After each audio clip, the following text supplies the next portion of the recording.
Bienvenidos a OOTOTV, la investigación fuera de la oficina, del pasado hacia el futuro de la salud personal y la realización. En esta investigación de OOTOTV vamos a meternos con un tema que, cada vez preocupa más: dengue, zika, chikungunya y enfermedades transmitidas por mosquitos. Exacto, son enfermedades virales, complejas, veremos cómo se transmiten, sobre todo por los mosquitos Aedes, qué síntomas dan y los riesgos, claro. Nos basaremos en informes de salud, datos, investigaciones científicas. Y sí, miraremos el panorama mundial, pero le pondremos la lupa a qué significa esto para zonas como California. Correcto, porque ahí la presencia de estos mosquitos y ya casos locales prendieron las alarmas. Queremos entender mejor esta amenaza hoy. Bueno, para arrancar, algo fundamental. A ver, ¿cómo es que una simple picadura de mosquito puede terminar causando estas enfermedades? Dengue, zika, chikungunya. Suena, desproporcionado. Es una pregunta clave, sí. Porque el mecanismo es, bastante ingenioso por parte del virus. Todo empieza cuando un mosquito hembra infectado, principalmente Aedes aegypti o Aedes albopictus, nos pica. Necesita sangre, ¿no? Claro, para sus huevos. Exacto. Y al picar, inyecta su saliva. Y en esa saliva va el virus. Entra directo a la piel, al torrente sanguíneo. ¿Y ahí se queda circulando nomás? No, es más estratégico. Primero, infecta células que están ahí cerca, en la piel. Pero luego, y esto es lo astuto, busca específicamente ciertas células de nuestro sistema inmune. ¿Cómo cuáles? Como los macrófagos, las células dendríticas, células que en teoría deberían defendernos. O sea que usa nuestras propias defensas. Precisamente. El virus las engaña, se mete dentro y las usa como si fueran fábricas para hacer más copias de sí mismo. Es como un caballo de Troya. ¡Uf! ¡Qué mecanismo! Y estas células infectadas, como se mueven por el cuerpo, viajan por el sistema linfático, llegan a los ganglios. Y van regando el virus por todos lados. Exactamente. Ayudan, sin querer, a diseminar la infección. Y eso lleva a que haya mucho virus en la sangre, lo que llamamos viremia. Es ahí cuando suelen aparecer los síntomas fuertes. Entendido. Un proceso bastante preocupante. Ahora, entrando en cada enfermedad, ¿cuáles son los elementos clave? Los síntomas que nos dicen, ojo, esto puede ser dengue, o chikungunya, o zika. Porque está claro que no es un resfriado común, ¿verdad? Para nada. Aunque al principio puedan parecerse, cada una tiene, como dices, sus sellos distintivos. Empecemos por el dengue. Es un problemón de salud pública global. Sí se oye mucho del dengue. Es causado por un flavivirus. Y ojo, hay 4 serotipos, DNB1, 2, 3 y 4. ¿Y eso de los serotipos qué implica? ¿Es importante? Es crucial. Si te da dengue por, el serotipo 1, quedas inmune a ese para toda la vida. Ah, bueno, eso es bueno. Sí, pero no quedas inmune a los otros 3. Y aquí viene lo complicado. Si después te infectas con un serotipo diferente, por ejemplo el 2, esa segunda infección tiene más riesgo de ser grave. ¿Más grave? ¿Por qué? Es un fenómeno un poco complejo llamado ADE, potenciación dependiente de anticuerpos. Básicamente los anticuerpos que creaste contra el primer virus, en vez de protegerte contra el segundo, como que le abren la puerta para que infecte más fácil a tus células inmunes. Increíble. O sea, tu propia defensa te juega en contra. Exactamente. Aumenta la cantidad de virus en tu cuerpo y sube mucho el riesgo de desarrollar dengue grave, que es la forma peligrosa de la enfermedad. Entiendo. ¿Y los síntomas típicos del dengue? Digamos, el no grave. Fiebre muy alta, de golpe, 40 grados. Un dolor de cabeza terrible, muy característico detrás de los ojos. Dolores musculares y en las articulaciones súper fuertes. Por eso le dicen fiebre quebranta huesos. Y muchas veces una erupción en la piel. Todo eso dura unos días, de 2 a 7 más o menos. Suena bastante mal ya de por sí. Ahora, el dengue grave. Ahí es donde está el peligro real, ¿no? Esto crea síntomas similares a la fiebre que pueden convertirse en una enfermedad grave. Justo. El dengue grave, o fiebre hemorrágica por dengue, es cuando la cosa se complica. Puede ocurrir cuando la fiebre empieza a bajar. Paradójicamente, hay una fuga de plasma, o sea, líquido que se escapa de los vasos sanguíneos, puede haber sangrados, problemas de coagulación, y si es muy severo, puede llevar a un shock, el síndrome de shock por dengue. Y eso puede ser mortal. Sí, claro. Si no se maneja bien en un hospital, la mortalidad puede ser alta. Con buen tratamiento baja muchísimo, pero sigue siendo una emergencia médica. Hay que estar atentos a los signos del alarma. Dolor abdominal fuerte, vómitos que no paran, sangrado de encías o nariz, mucho cansancio. Clarísimo. Muy preocupante lo del dengue. Pasemos al chikungunya. ¿Se parece o es otra historia? Tiene cosas parecidas, como la fiebre alta y a veces sarpullido. Pero el chikungunya, que es causado por otro tipo de virus, un alfavirus, tiene una marca registrada: el dolor en las articulaciones. ¿Más fuerte que el del dengue? Muchísimo más intenso. Es un dolor poliarticular, o sea, en muchas articulaciones, sobre todo manos, muñecas, pies, tobillos. A menudo es tan fuerte que la gente no se puede ni mover, los deja doblados de dolor y aparece de forma muy brusca. Uf. ¿Y se quita rápido ese dolor? Ahí está el otro gran problema del chikungunya. La fiebre y lo agudo duran una semana, quizás 2, pero en un porcentaje importante de gente, ese dolor articular se queda. Se queda. ¿Por cuánto tiempo? Puede durar meses o incluso años. Se habla de un 25-35% de los casos que desarrollan síntomas reumáticos persistentes, como una artritis crónica. Es muy incapacitante. Meses o años con ese dolor. ¡Qué barbaridad! Bueno, y nos queda el Zika, ese nombre que sonó tantísimo hace unos años. Sí, el Zika. También es un flavivirus, pariente del dengue. Pero es diferente en algo clave.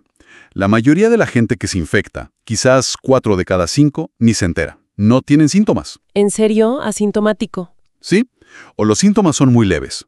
Si aparecen, suele ser fiebre bajita, un sarpullido que pica, a veces conjuntivitis, ojos rojos sin pus, algo de dolor muscular o articular. Dura poco, unos días, una semana como mucho, y se va solo. Entonces, si es tan leve o ni te das cuenta, ¿por qué se armó tanto revuelo mundial? Por sus complicaciones, que aunque no son frecuentes, son gravísimas. La principal es la asociación que se encontró entre la infección por Zika en mujeres embarazadas y el nacimiento de bebés con microcefalia. Ah, claro, la microcefalia, cabecitas más pequeñas. Exacto. Y otros problemas serios en el desarrollo del cerebro y el sistema nervioso del bebé, lo que se llama síndrome congénito por Zika. El virus puede cruzar la placenta y dañar al feto. Es terrible. Devastador para las familias. Totalmente. Y también se asoció el Zika con un aumento de casos del síndrome de Guillain-Barré en adultos. Es un problema neurológico donde el sistema inmune ataca los nervios y puede causar debilidad, parálisis. Entiendo. O sea que el peligro del Zika no está tanto en la enfermedad aguda, sino en estas secuelas neurológicas o congénitas. Exacto. Y otro dato importante del Zika, no solo lo transmite el mosquito, también se puede transmitir por vía sexual. Todo esto nos lleva a una pregunta fundamental, creo yo. Con estas posibles complicaciones, dengue grave, artritis crónica, microcefalia, ¿pueden estas enfermedades, dengue, Zika, chikungunya, causar lesiones graves o incluso la muerte? La respuesta corta es sí, definitivamente. El dengue grave, como dijimos, puede ser mortal si no se trata a tiempo y bien. Tasas de hasta el 20% sin tratamiento, aunque baja a cerca del 1% con buen manejo. El chikungunya, aunque mata muy raramente, deja secuelas de dolor crónico que son una lesión grave para la calidad de vida. Y las consecuencias del Zika en los bebés o el Guillain-Barré son sin duda lesiones graves y permanentes. Así que sí, no son para tomárselas a la ligera. Queda muy claro el potencial de daño. Estás escuchando OTOTV con investigación del autor Paul Buelow. Hablemos ahora de los que llevan el mensaje, los vectores. Los mosquitos. Mencionaste Aedes aegypti y Aedes albopictus. Esos son los principales culpables, sí. Son especies invasoras en muchas partes del mundo, incluida California. ¿Qué los hace tan buenos para invadir y expandirse? Y sobre todo, ¿qué implica esto para California ahora mismo? Son súper adaptables. Les encanta vivir donde vivimos nosotros, en las ciudades, en los barrios, y pican de día, que es cuando estamos activos. Malas noticias. Y lo más importante para su éxito, no necesitan un lago o un pantano para crear. Les vale cualquier cosita con agua estancada. ¿Cómo qué, por ejemplo? Macetas con plato debajo, neumáticos tirados, cubos, juguetes que quedaron afuera, canaletas tapadas, bebederos de mascotas, hasta una tapita de gaseosa con agua de lluvia, cualquier cosa. Increíble. O sea, les damos las casas servidas. Exacto. Y sus huevos son como semillas súper resistentes. Pueden aguantar meses secos pegados a las paredes del recipiente. Cuando vuelve a haber agua, eclosionan. Esto les ayuda a viajar, por ejemplo, en neumáticos usados que se transportan o en plantas ornamentales. Entiendo. ¿Y la situación en California? Mencionaste que ya están ahí. Sí, y es preocupante. Según los datos, estos mosquitos invasores, los Aedes, ya están establecidos en por lo menos 24 condados y se siguen expandiendo. Son difíciles de controlar. ¿Y el riesgo concreto? ¿Ya hay casos? Aquí es donde la cosa se puso seria, sobre todo en 2024. Hubo muchos viajeros que volvieron a California infectados con dengue, y como el mosquito Aedes ya está allí... Se produjo transmisión local. Exacto. Se confirmaron 18 casos de dengue transmitido dentro de California. Personas que no habían viajado se infectaron por picaduras de mosquitos locales que previamente habían picado a un viajero infectado. Esto cambia todo. La exposición al dengue, zika, chikungunya y otras enfermedades transmitidas por mosquitos es un riesgo alto y ya presente en California. Ya no es una enfermedad importada, digamos. Puede empezar a circular ahí mismo. Ese es el temor. Y con brotes grandes ocurriendo en Latinoamérica, el riesgo de que lleguen más viajeros infectados y se inicien más cadenas de transmisión local es real. Además, California ya tiene su propio problema endémico con el virus del Nilo Occidental, que lo transmiten otros mosquitos, los culex. Ahora se suma esta nueva capa de riesgo con los aires. Y me imagino que esto está subestimado, ¿no? Porque mencionaste que muchos casos son leves o sin síntomas. Totalmente. Dengue, zika, chikungunya y las enfermedades transmitidas por mosquitos afectan a más personas de lo que se reporta. Mucha gente con dengue leve piensa que es una gripe fuerte. La mayoría con zika ni se entera. Con chikungunya también hay casos asintomáticos. Así que las cifras oficiales son solo la punta del iceberg. La circulación real de los virus es probablemente mucho mayor. Eso complica la vigilancia, claro. Y hay grupos de personas que corren más riesgos si se infectan. Sí, definitivamente. El dengue, zika, chikungunya y las enfermedades transmitidas por mosquitos pueden representar un alto riesgo para diversas edades y para aquellos con enfermedades preexistentes. Por ejemplo, los niños pequeños pueden complicarse más con el dengue grave, les cuesta más compensar esa fuga de plasma. ¿Y los bebés? Los bebés y neonatos tienen riesgo de complicaciones serias por chikungunya y, por supuesto, el riesgo de microcefalia si la madre tuvo zika durante el embarazo. ¿Algún otro grupo? Las personas con enfermedades crónicas como diabetes, asma, problemas del corazón, tienen más riesgo de que el dengue se les complique.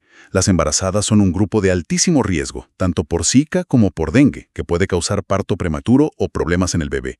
Y como ya dijimos, si ya tuviste dengue una vez, tienes más riesgo de dengue grave si te infectas con otro serotipo, el famoso AD. O sea que la vulnerabilidad es bastante amplia. Dados estos riesgos tan serios y la presencia ya confirmada de los mosquitos en California, ¿qué se está haciendo? Y sobre todo, ¿qué podemos hacer nosotros individualmente? Es una lucha en varios frentes. Controlar al mosquito es la pieza central, porque como dijimos, no hay curas específicas para estos virus. Y las vacunas son, limitadas. Mencionaste la del dengue, pero con restricciones. Sí, Dengvaxia. Aprobada, pero solo para ciertas edades, en zonas donde el dengue es común y solo si ya tuviste dengue antes. No es una solución masiva, aún.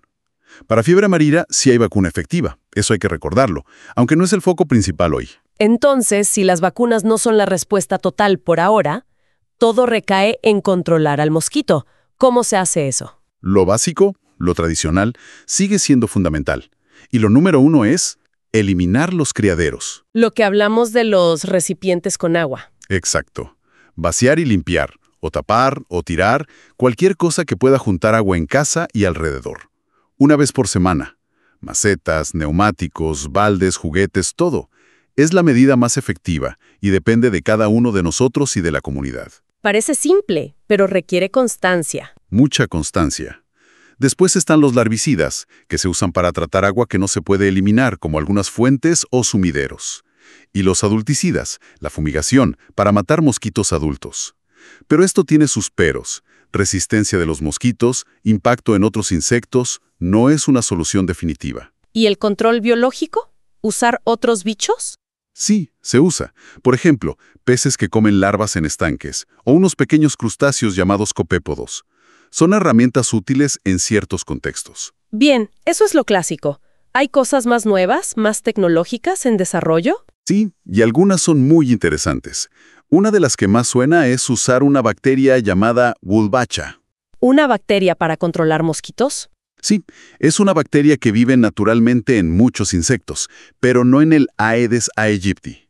Si se logra introducir en ellos, pasan cosas buenas. Una estrategia es liberar machos con Wolbachia. Cuando se aparean con hembras salvajes, los huevos no nacen. Se reduce la población. Ajá, como un control de natalidad. Algo así.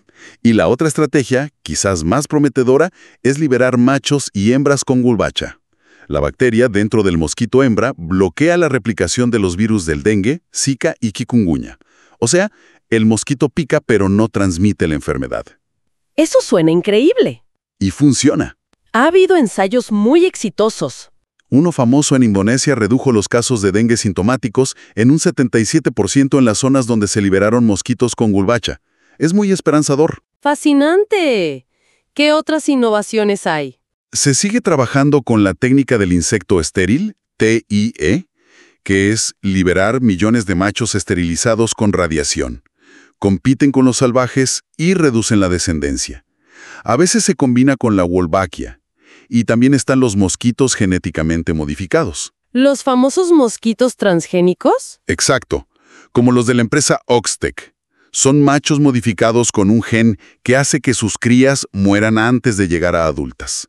Se liberan y ayudan a bajar la población del mosquito vector. Suenan a ciencia ficción, pero ¿ya se usan? Se usan, sí, pero todas estas tecnologías avanzadas, aunque prometedoras, tienen sus desafíos.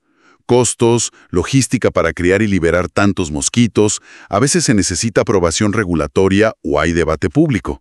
No son una varita mágica que solucione todo de un día para otro. Entiendo. Son herramientas poderosas pero complejas. Y mientras tanto, mientras todo eso avanza, la protección personal sigue siendo clave, ¿no? ¿Qué es lo fundamental que podemos hacer en nuestro día a día? Estás escuchando Ototeo TV con investigación del autor Paul Bulow. Absolutamente claro. Aquí es donde cada persona tiene un rol directo en protegerse. Lo primero, usa repelente. ¿Cualquiera sirve? No, hay que buscar los que están registrados por agencias como la EPA en Estados Unidos, que contengan ingredientes probados como DEET, picaridina, aceite de eucalipto limón o IR3535. Hay que aplicarlo bien, en toda la piel expuesta y sobre la ropa si es fina, siguiendo las instrucciones del producto. ¿Alguna recomendación especial con el repelente? Una muy importante que a veces se olvida. Si viajas a una zona donde hay riesgo de estas enfermedades, claro que tienes que usar repelente allá. Pero también tienes que seguir usándolo por 3 semanas después de volver a casa. 3 semanas, aunque ya no esté en la zona de riesgo. ¿Por qué? Porque podrías haberte infectado allá, quizás sin tener síntomas, y estar en el periodo de epidemia, con el virus en la sangre. Si un mosquito local te pica en esas 3 semanas, podría infectarse y empezar una cadena de transmisión local donde vives. Usando repelente al volver, cortas esa posibilidad. Es una medida de responsabilidad comunitaria también. ¡Qué buen punto! Esencial ese dato. ¿Qué más podemos hacer para protegernos? Usar ropa adecuada. Mangas largas, pantalones largos, sobre todo si vas a estar afuera. Recordar que estos aedes pican principalmente de día. Para una protección extra, se puede tratar la ropa y equipos, como carpas o mochilas, con permetrina, un insecticida para ropa. ¿Y en casa? Fundamental tener mosquiteros en buen estado en puertas y ventanas. Reparar cualquier agujero, usar aire acondicionado si se tiene, porque los mosquitos prefieren no entrar a lugares fríos. Y vuelvo a insistir porque es lo más básico y efectivo a nivel doméstico. Eliminar el agua estancada. La revisión semanal del patio, jardín, balcones. Exacto. Cualquier recipiente, por pequeño que sea. Volcar el agua, limpiar, tapar. Revisar canaletas, desagües. Cambiar el agua de floreros y bebederos de mascotas seguido. Es un trabajo constante, pero es la mejor defensa en nuestro entorno inmediato. ¿Y si vemos un problema mayor? ¿Qué hacemos? ¿Una piscina abandonada, por ejemplo? Reportarlo. Avisarlo a la agencia local de control de vectores o al municipio. Ellos tienen recursos para tratar problemas más grandes. En California estas agencias son muy activas y agradecen la colaboración ciudadana. Bueno, haciendo un repaso de todo lo que hablamos en OOOTV, creo que quedan claras varias cosas. Vimos que dengue, chikungunya y Zika, aunque distintas, comparten el vector, los aedes. Exacto, y cada una con su peligro particular. El dengue y su potencial de agravarse por el AIDI. El chikungunya con ese dolor articular crónico tan terrible. Y el Zika, que aunque suele ser leve, tiene esas consecuencias devastadoras para los bebés, o el Guillain-Barré. Y quedó muy claro que los mosquitos que las transmiten, Aedes aegypti y Albopictus, ya no son un problema lejano para lugares como California. Están ahí, adaptados a nuestras ciudades, expandiéndose. Que convierte la transmisión local en un riesgo real y presente, no solo algo que traen los viajeros. Y mencionamos que el cambio climático podría incluso empeorar las cosas, ampliando el rango de estos mosquitos. Resaltamos también los grupos de mayor riesgo: niños, embarazadas, personas con otras enfermedades. Y ese dato importante del subregistro: probablemente hay muchas más infecciones de las que sabemos. Sí, eso es clave para entender la magnitud real. Y finalmente, exploramos las estrategias, desde lo que podemos hacer todos, como eliminar criaderos y usar repelente sí o sí, hasta esas tecnologías innovadoras como la Wolbachia o los mosquitos modificados, que son una esperanza, aunque todavía no la solución total. Creo que el mensaje central es ese. Necesitamos una mezcla de estar informados y actual, saber reconocer los síntomas, conocer los riesgos donde vivimos, como en California ahora. Y tomar acciones concretas. La prevención personal rigurosa y apoyar los esfuerzos de la comunidad para controlar los mosquitos. No podemos bajar la guardia. Ha sido muy revelador ver cómo estos virus son tan, digamos, astutos, usando nuestro sistema inmune en nuestra contra, como el ADN en el dengue, y cómo factores ambientales, como el clima, pueden jugar un papel en la expansión de la amenaza. Exactamente. Son sistemas complejos, interconectados. Y eso nos deja pensando, ¿no? Para nuestra audiencia de TOTV. Si estos virus y sus mosquitos son tan adaptables y tenemos estos desafíos para diagnosticar, tratar y vacunar masivamente, ¿qué vamos a necesitar en el futuro inmediato para ir un paso adelante? Mencionaste estudios de cocirculación, modelos climáticos. Sí. ¿Serán esas las herramientas clave? ¿O necesitaremos cosas nuevas? Quizás inteligencia artificial analizando datos, vigilancia genómica para detectar variantes virales o resistencia en mosquitos, que nos permitirá predecir y prepararnos mejor para el próximo brote.